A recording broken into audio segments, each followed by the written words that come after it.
here of the workspace I use for painting. It's rather small, as you can tell here. It's in a little corner of my workshop. But yeah, it's enough for this video. And we're also going to talk about glass. So this is where I keep my glass. It's right around the corner from me here. It's like over there. Yeah, so I can show you a little bit about the glass I have and which we are using. And I think we will have a look at this part most of the time. Meanwhile, I've worked quite hard to continue on the Gene Grey project. And I think for this video today, I'm gonna use some pieces that are not Gene Grey to explain a bit more about the contour and the KSI, the two basic principles of using paint on glass. And we can apply this to, let's say, maybe her boots or something. So that's for today's video. Chances are that the audio is a bit improved. That's still up for debate. I'm gonna rewatch this later on. But if I did things accordingly, you can see this mic over here, then we should have some better quality audio, especially when I move away from one of these cameras. The audio should not change that much because I wear a mic next to me. I've tested this morning, but it was really early, so for me at least. So chances are I did not do it all right. Then maybe in next video we will get it in order. But for now, let's presume I connected it in the proper way and we can enjoy a little bit of better audio during these live videos. Like always, a little bit of coffee to get me started, and then I can, let's ease in with some glass talk. Alright, let's go.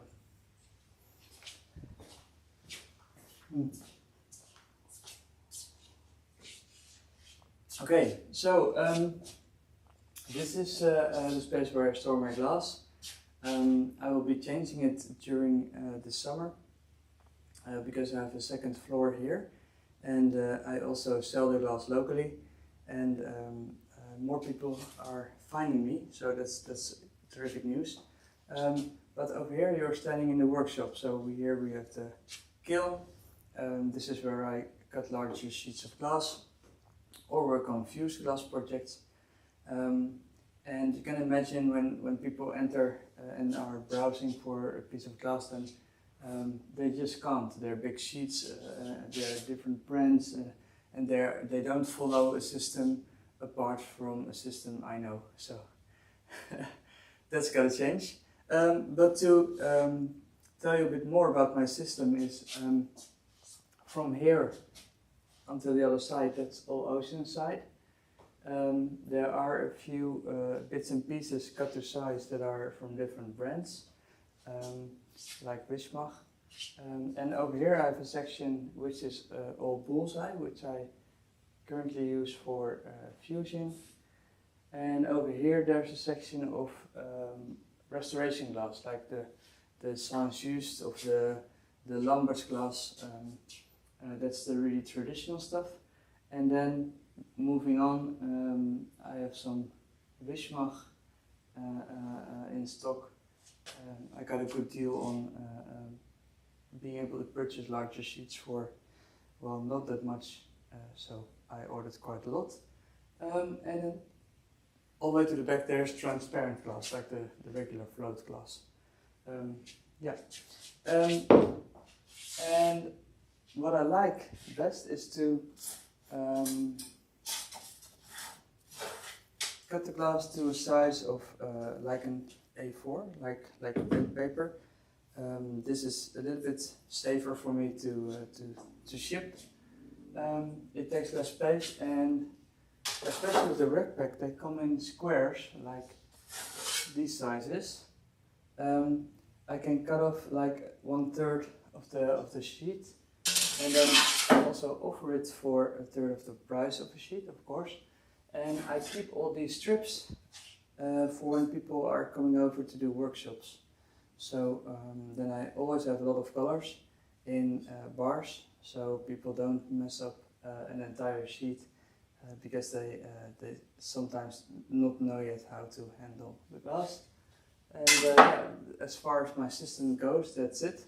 And for the Jean Grey, Oceanside was amazing enough to support the project also with sheets of glass. So I've still got some orange here, and well, here are all kinds of sheets, and they're rather big, so I have to pay a little bit of attention. So there are purples over here, and I've got some grey, some yellow. Yeah, this is nice. Look, let's pick this one. Okay, so this is the size of the sheets I can get. So they're quite thick, and on this table I used to cut them with a digital cutter. It can tell the size, or I don't know. I've got some other tools as well. Yeah, and then I cut a strip of 20 centimeters like this, and cut it in half, and then I've got 2 sheets I can work with on the workbench over there. So, and the reason I picked this yellow glass, let me put it right here, is this is the glass I use most often in many of my Nintendo inspired patterns and designs. And I've also used it in SpongeBob, that's up there. Maybe I can show you in a little bit. And it's just the color. There are more brands with more textures, or maybe with a little bit less texture than this one. But for me, this yellow from Oceanside is just the perfect shade of yellow. So, concerning my glass, so there's a system at play in place, but I've been neglecting it with the larger sheets, because maybe you can see it from over there, but there is some color coding going on, and a system with larger sheets and smaller sheets, and even smaller sheets still. But yeah, so far so good. Let's talk about this another. Let's talk about this another time in another video, when I can tell you more about what's happening upstairs. We are going to create a stained glass heaven. So on the upside floor, everything will be painted in blue, and there will be clouds, and then there will be a storage for stained glass enthusiasts, which, well, if I do it in a nice way, will really give you the experience that you are in the creative creative stained glass heaven. So more about that in another video. Let's continue to the paint side.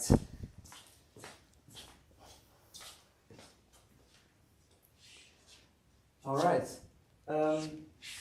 Let's continue to the paint. I'm just checking in on my YouTube so I can see whether or not there are people watching and maybe sending out some questions. Sorry. All right, perfect. So, let me introduce you a little bit to the stained glass paint area. I think I should stand on this side, a little bit closer to the light, but let's do it like this. So, over here I got a little bit of a, how do you call this? A lichtbak. It's an LED light. It's rather small, it's all plastic, so I put on a sheet of glass, so it can, with plastic, when you put pressure on one point, it dents, and I'm hoping that with the glass on top, that's not going to happen. So there's why I have the glass sitting on top of it. And today we're going to use a set of brushes. Um, so these two are quite important. This is a badger, and this is a hake. And with this we're gonna apply the paint and make it a grisaille. And with this we're gonna badger out all the paint we've applied, so it will be a nice and even film. And this is a very important technique, which I have not mastered in any way yet, but I'm learning. But what it does, what you could have seen in the Wolverine, is it gives a nice shadow, so a nice subtle tint of grey instead of the contour, which is a very strong line. So, and then we also got the brushes to create the contour with. These are used recently. Maybe this is not how I should keep them, but in my experience, I don't mind if there's still a bit paint on it when I continue painting with them the day after. So this is from yesterday. Let's move to a top view, and let's remove the coffee because the paints we're using are from Royce, and as all traditional stained glass paints, they're quite hazardous. They're toxic, so we're gonna wear gloves, and I will get my apron, and then we're as safe as we can be for this moment to start painting. So, see you in a bit.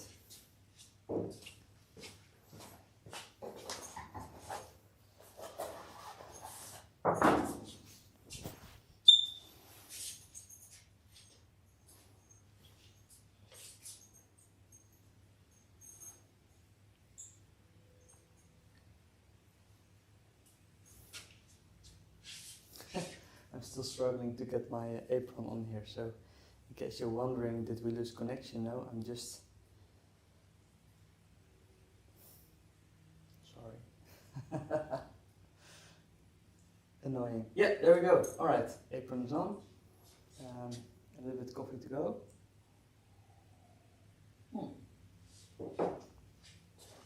All right, so how does this work? So this is some of the paint I've bought when I did a course at Bailey Glass Products. I think it's over a year now, or about a year ago now, they explained to me how painting worked, and during their class I did some tests. So within their program they allowed me to test a few things, such as oh, this is not mine. Such as how to work with lines, how to work with gray tones, light and dark, and then also how to apply silver stain, and this is copper rouge. So yeah, some techniques with working with water-based paint, but also with oil-based. So I'm gonna explain to you a little bit about that. So again, I'm not really a pro yet. So there are, oh, that's so interesting. Hold on. Okay, moving back a little bit. So I'm still learning, right? So I can use this technique well enough for the needs of the Heroes Never Die project to get closer to the comic book style look and feel. But there are some people who are really doing great things in this department, and 3 women especially who I like to follow because they are so amazing at their job. Their work is so stunning, and one of them is Annika van der Merwe. Maybe you are familiar with her work. We sometimes actually talk, Skype or chat regarding our stained glass, and she is so enthusiastic about her profession and about painting on glass and stained glass in general, that she is, which makes her so, I don't know, enthusiastic, and thus also very generous. She's like inviting people all over to start picking up paint themselves. So she was kind enough to lend me her ear regarding a project I did a test for. It's still pending, so and it's gonna take a while. And then there's Rianne Willemsen. She creates wonderful paintings, mostly from pets, and I think the most amazing work I've seen her make are the holy monkeys. So if you are interested in brilliant stained glass painting and also a lot of humor, then Rianne Willemsen is a perfect fit for you, and you should definitely check out Rianne or Annika on their Instagram or Facebook. And then quite recently, maybe since a year or so, or a bit longer, there's also Ellen, and I'm gonna meet Ellen later this year. And she is so ever talented in doing portraits. So she won some prizes here in Holland also.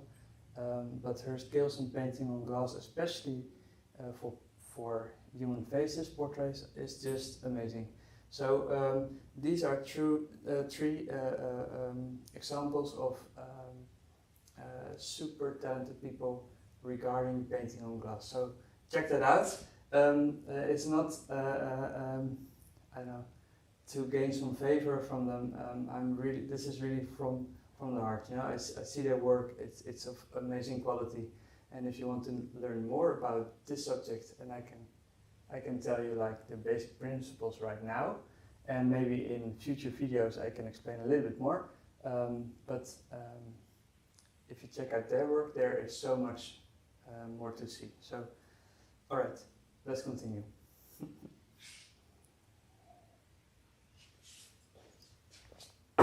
All right, the paint comes in powder, and it's all toxic, so we're gonna wear gloves. Maybe for the video it's not that ideal they are black, but that's something I can't change now. Alright, and as you might have seen already, I've got some paint here on a glass plate already. The paint is like a powder, and with gum arabic and some water or oil, you mix it and you make it suggestible to paint with. When it dries, it kind of goes to sleep, so it reawakens if you want when you put some water on it. So I always have this close by, just a spray, and I spray a little bit on top of it, and you can see, I think it goes a little bit darker. Maybe you can't see. Let me try it like this. That's better. Alright. Okay, so just a little bit. I think I might already overdone it. And then we're gonna scrape it off the plate, mix it with the water, make a nice blend. And this is how you keep the painting condition while you are painting. So other than regular paints, this needs some care, right? So you're constantly tending to your paint, and your paint also changes to your needs. So for instance, for the grisaille, I don't want the paint to be really thick or pasty, but I just want to apply a thin film of paint. So I've made it a bit on the runny side. Let's keep on mixing it. I hope this gives a good view on things. And if you have any questions, please ask them. You can always leave a comment, you can always leave me a question here below and I will answer it. But for now I won't be able to type a reply back because I'm working with the paint and I don't want to get the paint anywhere else apart from where I'm working. So then there are some brushes. So this is a nice example of a very traditional Dutch brush, which has its origin from the blue tiles, the Delft blue tiles. And as you can see, it has a reservoir around the long hairs. And this will enable you to really load. Sorry, here's the camera. So, okay, so there's a reservoir around the longer hairs.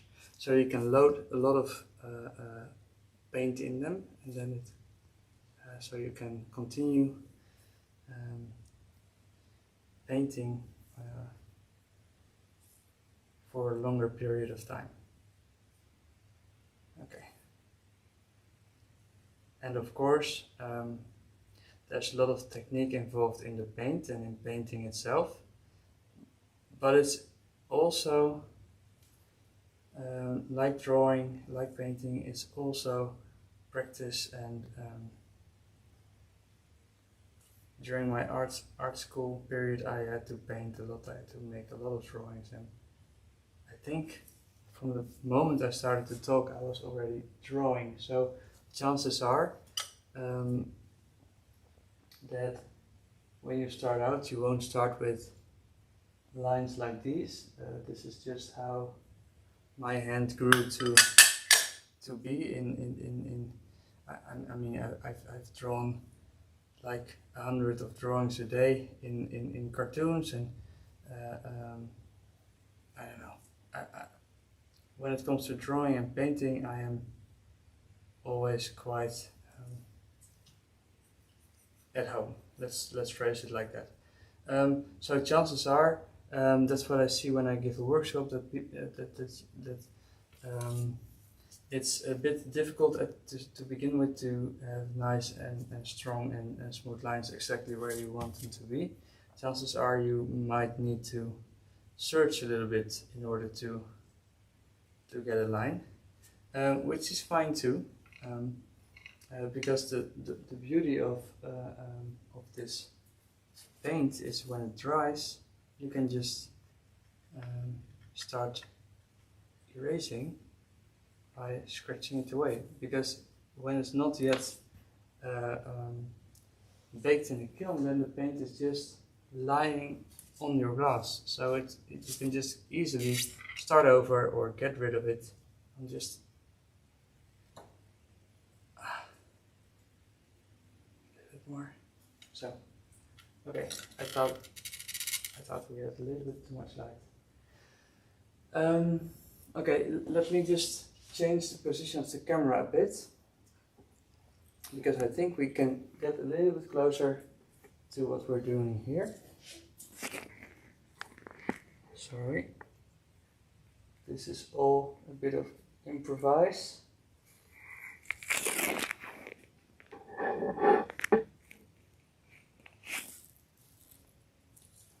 Move you a little bit closer to my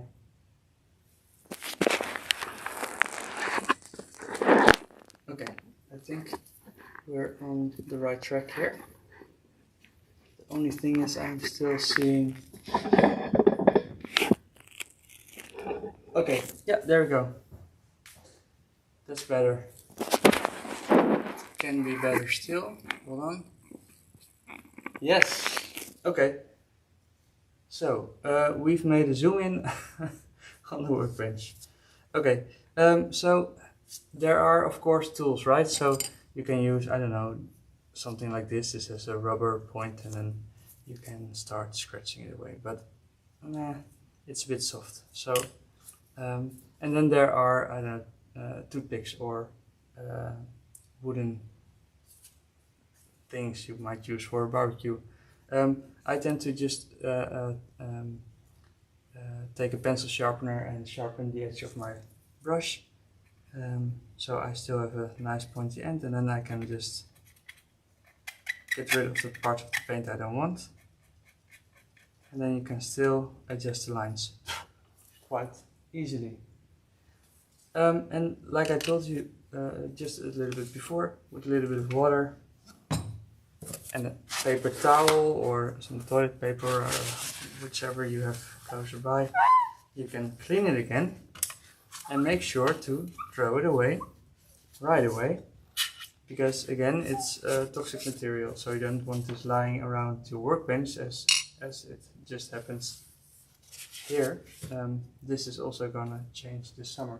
Okay, and what you can do when you're just applying the lines, I need to clean this. I used this as an example yesterday, sorry. When you just use lines, then you can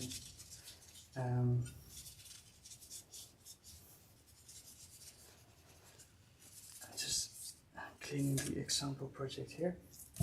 You can create like anything. So if you have I don't know, like a drawing underneath or maybe print, you can decide where you want the lines. And as it so happens, I'm working on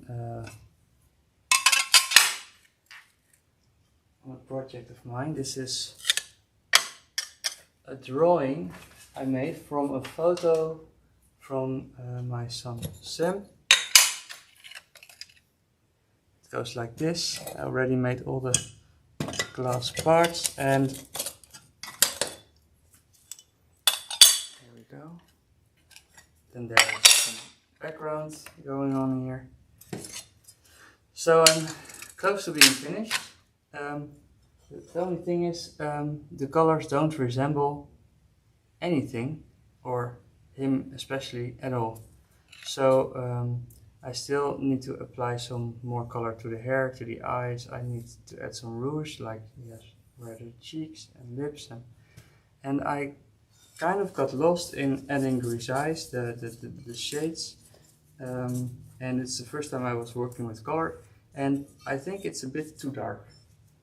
So this I'll continue working on, but also instead I also made like a new start of this face and a transparent piece of glass to start over.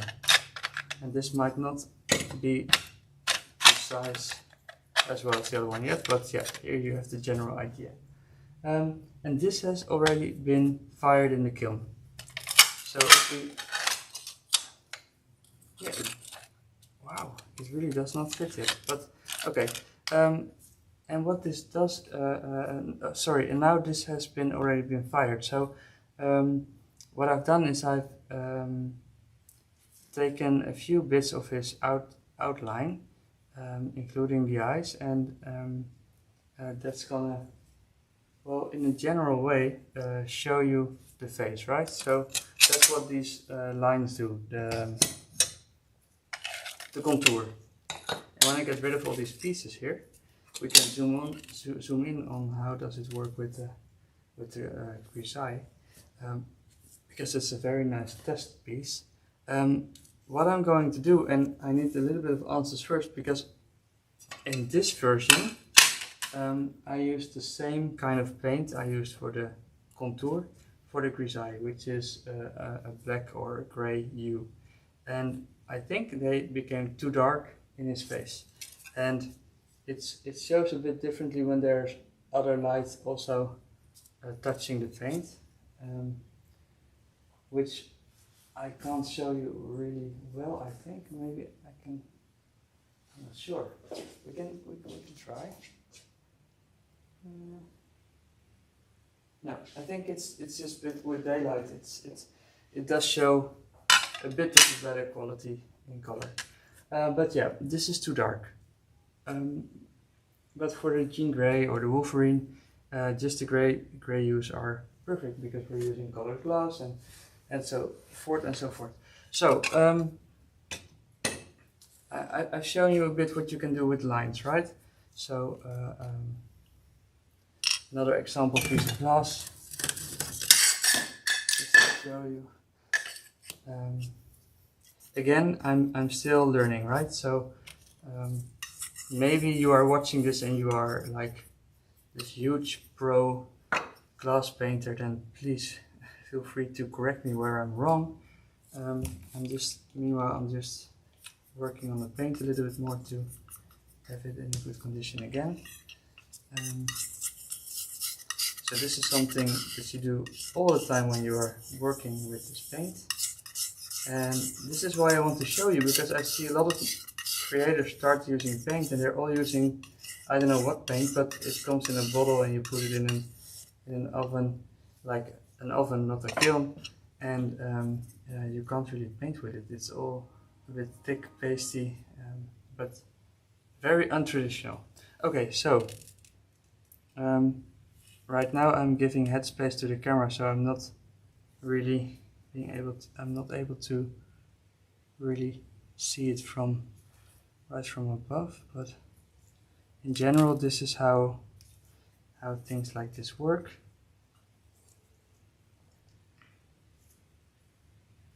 I'm making a mess of things, aren't I? I really need to be able to look closer, so let's do this again. Okay, perfect. So again,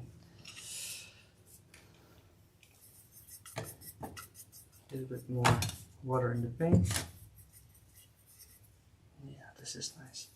Okay, I always have a portion glass nearby to make the first score, so there's no drip on my work.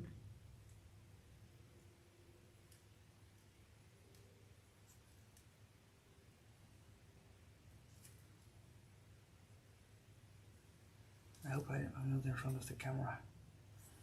Okay, so this is really, I think, the most focused part of things. This is a shame.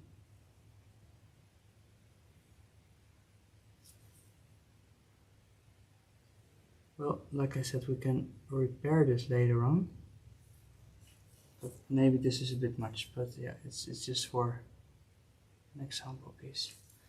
But this shows you the difficulty also of painting on glass.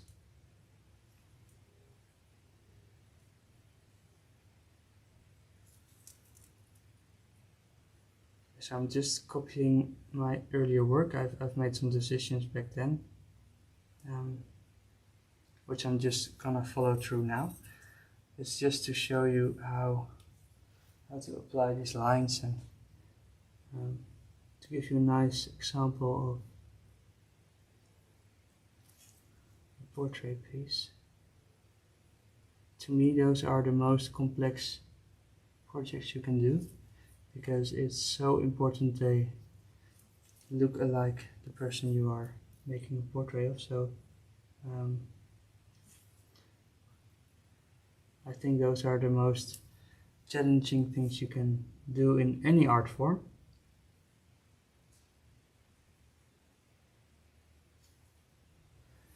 Okay, and then there's some shape of his cheek here as well.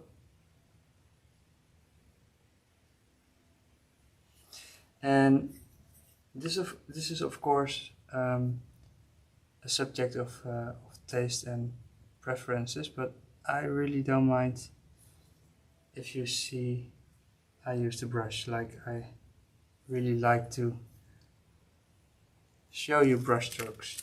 So here we are. Oh yeah, there definitely went something wrong.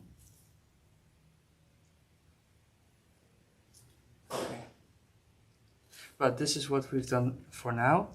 And for now I want to make sure that the suggestion of this iris is that it's round and that this is in fact hair, and we have an ear over here. Okay, so I'm sorry for the poor quality of this right now, but I hope this shows you a little bit more about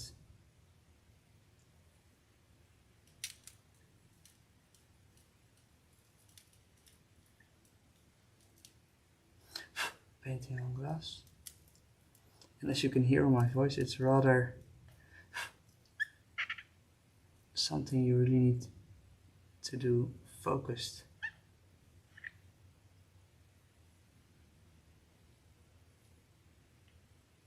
It demands a lot of focus. Okay, a bit better, right? So this is how it works. You can always get back to adjustments on your line work. And there are some techniques in which you can pre-apply the contour, pre-apply the grisaille, then add a contour later on. That's not for this video. This is just an impression of getting started on how to do things. So this ends the part of me talking about the contour. We've made a nice example, and we're gonna use this one to apply the grisaille. So for the grisaille, I like to add a bit more of water to my palette, and then I'm not gonna move into the paint I just used for the contour, but I'm using my second half of the palette where there's some kind of older paint. I like to mix with my Geek brush, and it really absorbs a lot of water too, so we're gonna add some more water. And with this we just want to apply a thin film of paint, so it doesn't need to be solid, like really black. So but it needs to be quite wet because we need some time to really brush it out with the batcher. Okay, so we're gonna apply this really quickly. There we go. And as you can see the hairs of my Geek. And then when we use the batcher, then it's getting smoothened out. And then you can end with a stippler effect, so you get a nice even kind of pattern in there. So there are some mistakes. For one, I did not clean my batcher properly last time. But moving on, this piece of glass now has a coat of very thin grayish paint, right? And if we think, like for now I see a darker part here and a light here, so if we think, well, now this is not how it's supposed to be, then we can just make it wet again.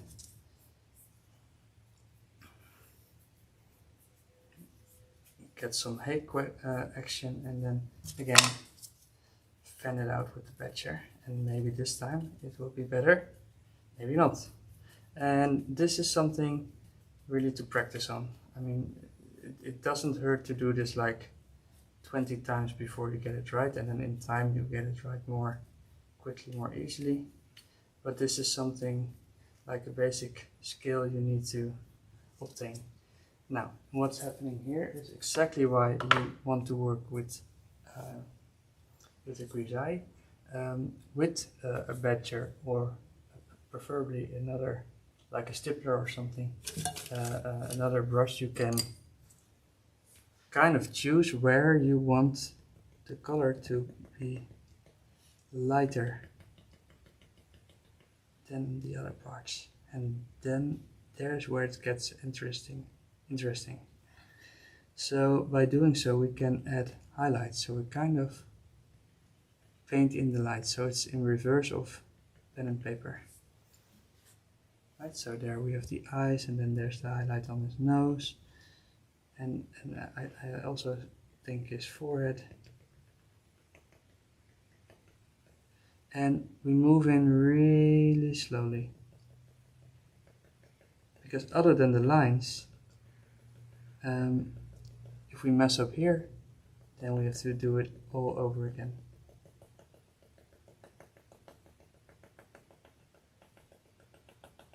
So the sound you're hearing now is the stippler brush. I'm stamping like this on the glass to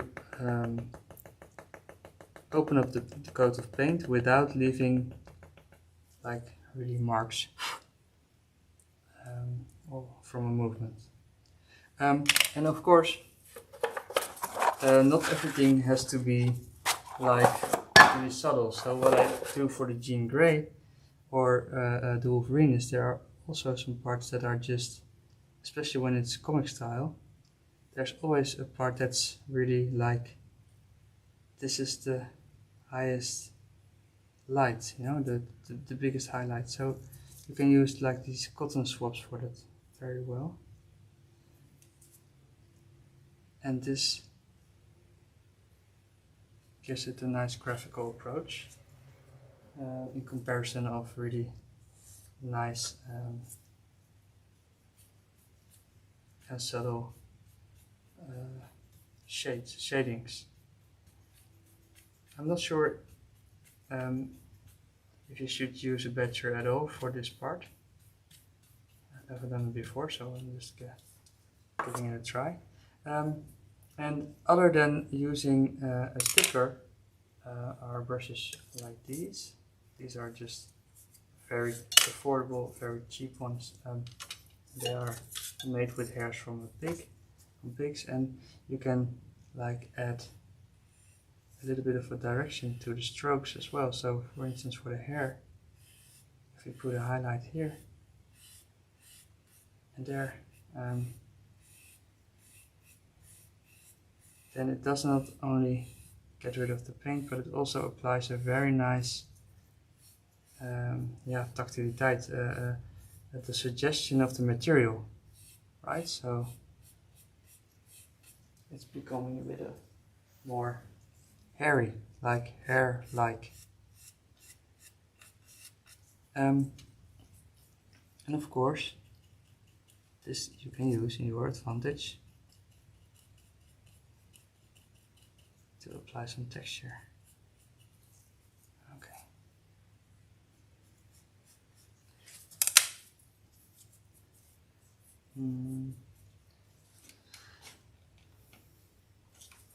So this is like a basic principle of how to work with a grisaille.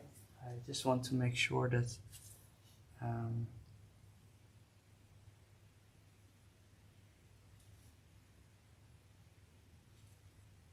here I want to make sure that it's really clear that the light hits his face on that side. And maybe this is something that's way too much, but just to show you a little bit of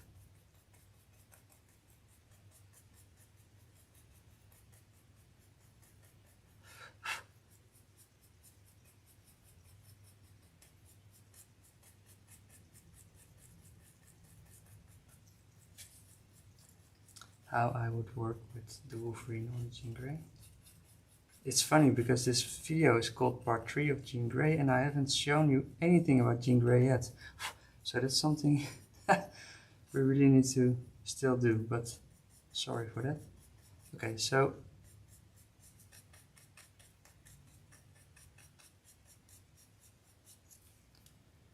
I don't have any guide below this image, so I don't have a photo guiding me or a photo next to me guiding me to show me where the lighter or the darker parts are. So that's really something you need when you want to do this right, is to really have, you really need to know where you want to add the light into the painting.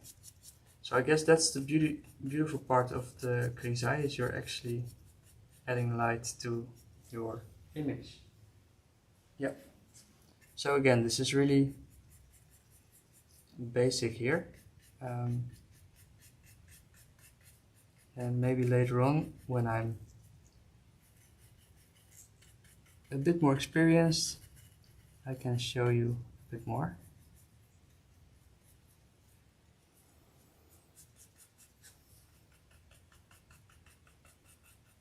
And this can just take up all your time, because there's nothing like it. It's just a wonderful process to be working on, and especially when you move on in a very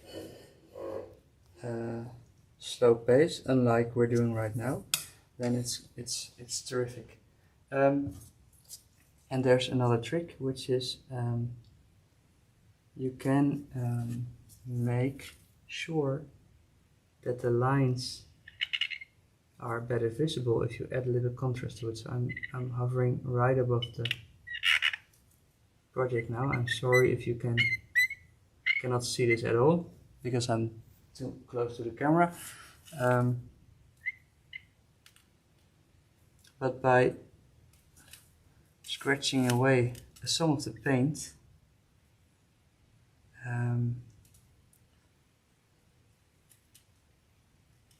you kind of make a very nice highlight, which is a perfect way to give some contrast to the piece and to make sure that the lines you've created really start to stand out. So this is another trick in the painter's book to apply.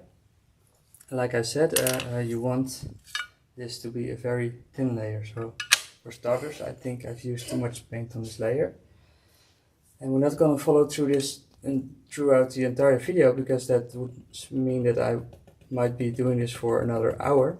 Instead, I'll let you look at this a little bit longer, and I'll let's get, I don't know, a portion of her suit so we can show a little bit of Jean Grey in this video. So I'm gonna pick up some Jean Grey pieces that I've been shaping past few days, so we can apply all the things I've explained to at least one portion of her suit. Alright, see you in a bit.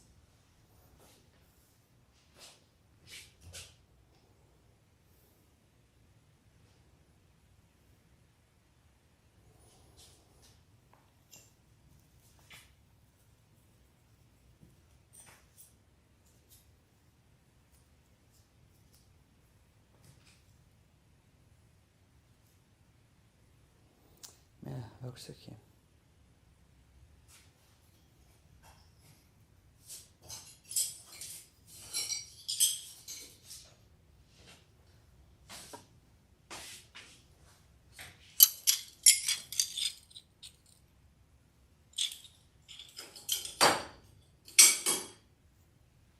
Okay, I'm getting rid of the example piece now, and I'll make this area clean.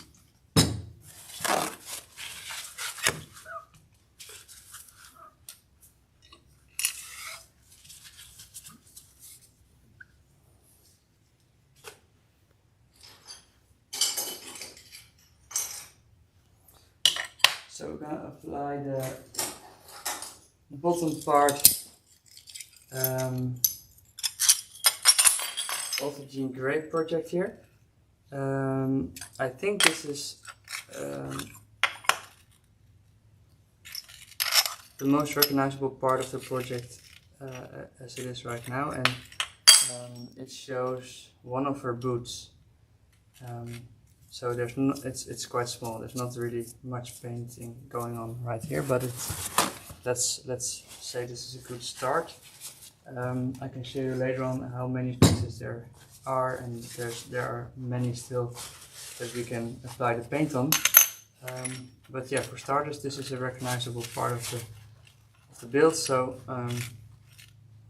you instantly know where we are in this project if you look at the total picture.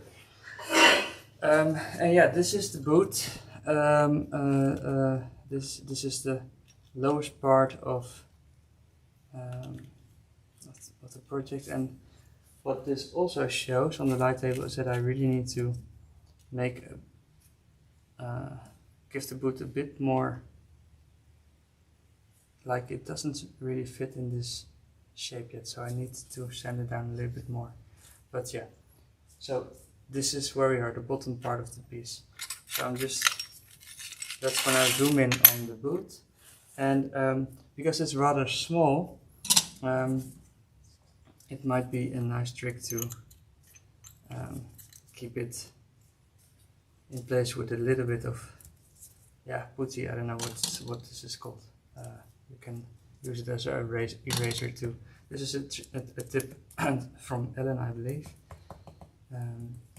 So yeah, we're gonna reawaken the paint just a little bit, and we're gonna start with a little bit of a grisaille, because I know from this design there's light from this side. So if we apply a nice coat of grisaille first, then we have the chance to create a nice highlight on the part we think the light should hit. Alright, perfect. There we go. And we're gonna do this on the harsh way, like the contrast way. In this case with a bamboo cotton bud, I think it's called, right? Yeah, alright. So I just sprayed a little bit of water on it, so it can get rid of the paint more easily. And for now, I really want to highlight the side of her boot, like the ankle. Alright. And then moving on to the boot of the part of the toes.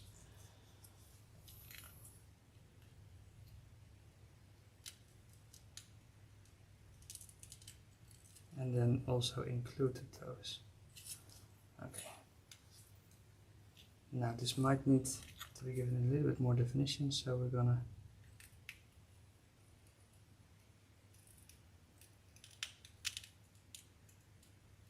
take away a bit more of the paint. Okay. Can take away a bit more still. Okay, I think this is better.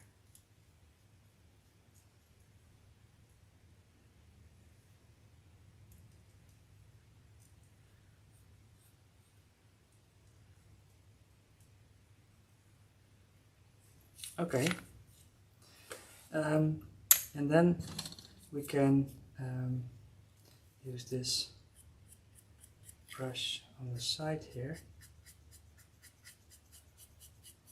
to brush away a little bit of the paint, because when there's a darker shade on the side there's always a little bit of light touching. If something is has volume, and there's always like a highlight, but there's also, well, let's call it a low light right now. There's, from the light part on, going to the shadow, there's always a little bit of light on the side. So that's something we're gonna apply here too. There are some markings here in the boot. I think that's from the water I just sprayed, so I didn't stay clear enough from the boot, so that's a shame.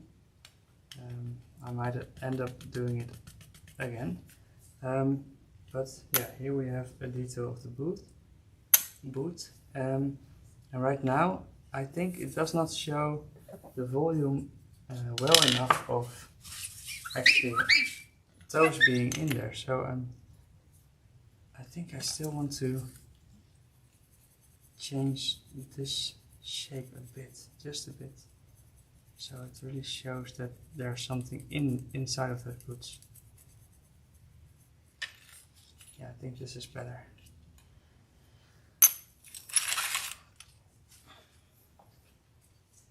So, and when this is baked in the kiln, then it will be more subtle. So right now the paint is a bit, yeah, it's gray. It's oh, sorry, in the camera. So it's gray and it's a bit pale, and when it comes out of the kiln, the lines are like this is yeah. Oh, here's another example. So it has like way better quality when it comes out of the oven, out of the kiln, right? So it really gets darker, and the glass is smooth and shiny again. So that's it for today's video concerning paint. Let me include you on where we are with the Geek right now. This is the ending of the painting session, so the gloves are coming off and they can be disposed. I'm gonna quickly switch the camera to the Jean Grey. Meanwhile, have a look at the paint side while I change the camera.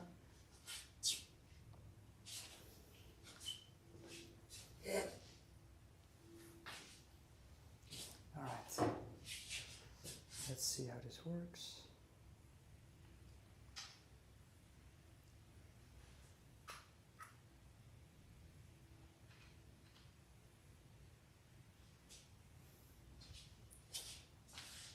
Alright, there we are. So even though there's still quite a lot to do, I think I will have this piece finished in a few days from now. I've made some last minute decisions. I really love this blue from Oceanside. It's all Oceanside glass, by the way. This is also why I'm wearing an Oceanside t-shirt, which I missed the opportunity of presenting it, sorry. This is a collaboration I'm doing with Oceanside. We dubbed it the Heroes Never Dies project, and we're going to create 12 superheroes. So this is for Jean Grey, this is the lower part we just applied paint to, and over here I will paint a little bit of lines, like details from the thigh, the knee. We can, I don't know, we can give a little bit of shading here in the hips or with the stomach, and also these lines I don't have to cut. I can just apply the lines here with the paint. Same goes for the arm piece, and here her arm, all those lines. So it also makes it possible to work in bigger portions and apply the lines. So it still has a lot of detail. But yeah, it's more doable like this. And here I've already sanded down the shape of her face. That's something I will record as well, painting on. Right now I will make a print of this portion because here is a lot of things going on that require the paint. So that's something we zoom in on. I don't know, in a few days. So what I propose for this video is that I continue today and tomorrow filling in all the blanks, and then in the next episode we're gonna zoom in on painting some details on the Jean Grey other than just her boot. Let me get in front of a camera somewhere so we can summarize this video and look forward to the next one. Maybe here. Okay, so thank you for watching throughout this video. As I mentioned, I'm wearing a nice Oceanside shirt. They gave it to me when we met at the fair in Germany. Ever so thankful. So thank you for this great shirt. And this project is a collaboration between me, the Stainless Geek, and Oceanside Glass Style, and they are the sponsor for these videos as well as for the glass we're using. So I'm showcasing their glass. So at the end of every project I will summarize the glass I've used, so you can check out if you have seen a particular color of glass you like. You can find it. And yeah, so this video was a little bit more into the basics of painting, contour and grisaille. I've explained as much as I know or as much I can retell for this moment where I am now. In the next few days I will fill in all the blanks regarding the pieces that still need to be shaped. And then let's say in a few days, like 3 or something, I'll be going again live to continue the paint talk, but really dive into applying it to the gene grade project. And then we can fill the kiln. We can talk about at what temperature we need to fire it, and then the next video, so the second video after this one, we will go over the results and we will assemble the gene grade piece. So we're almost there.